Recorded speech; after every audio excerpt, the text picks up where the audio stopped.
2018मध्ये जे आधी ते आरो होतं पाण्याचं ते फिल्टर काही दुरुस्ती बंद झालेली आहे आणि त्याच्यामुळे आम्ही पाणी शुद्ध करून मुलांना देतो. त्या योजना मला आता माहिती नाही.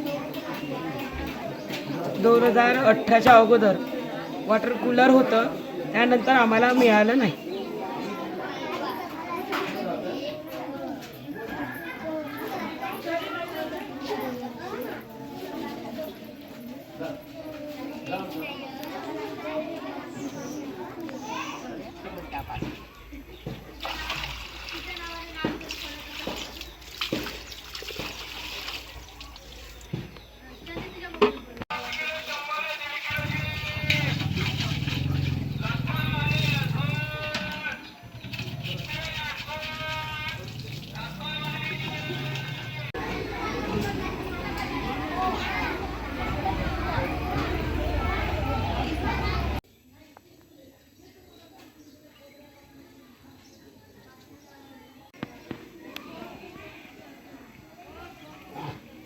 बोलला का?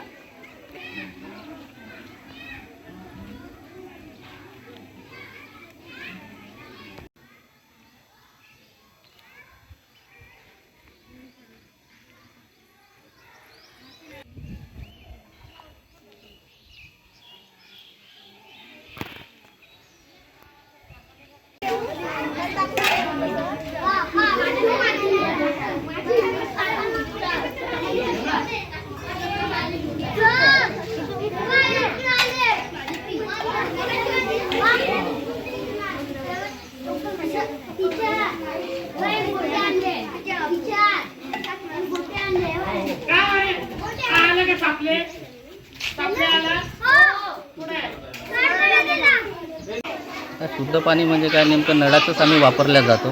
4 दिवस झाले नळ न आल्यामुळं विहिरीचं पाणी घेऊन वापर चालू आहे. जुना जो आरो होता तो बंद आहे.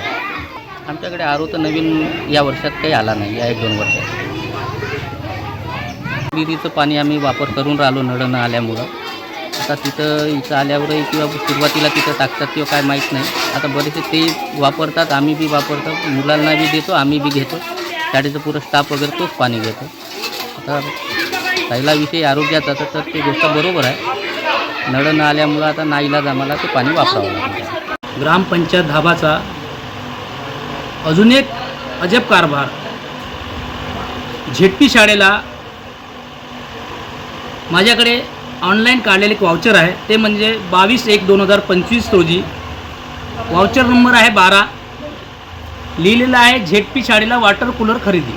त्याची किंमत आहे 85,000.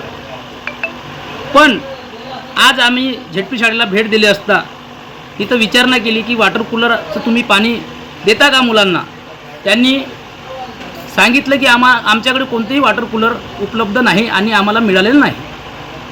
पण भ्रष्टाचार करण्याची हे एक नवीन शक्कल ग्रामपंचायतनी निवडलेली आहे.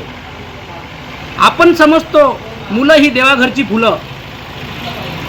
धाब्यातली ही प्रमुख संस्था ग्रामपंचायत, शाळेतील जे मुलं आहेत ते आपल्या गावचं भविष्य आहे. त्यांच्याकडे स्वतः खिशातून पैसे खर्च करून सेवा देणारी लोक गावातली पुढारी असतात. पण जो पैसा शाळेच्या नावावर त्यांनी खर्च केला आहे तो फक्त वाउचरपुरता खर्च केला आहे. आज नवीन नवीन शक्कल लढवून त्यांनी खर्च करण्याचा एक डाव साधला. मला असं वाटते की ते काम कोणतं करू हे विचार करण्यापेक्षा कोणतं वाउचर लावून खर्च करू याच्यावर त्यांचा जास्त भर आहे.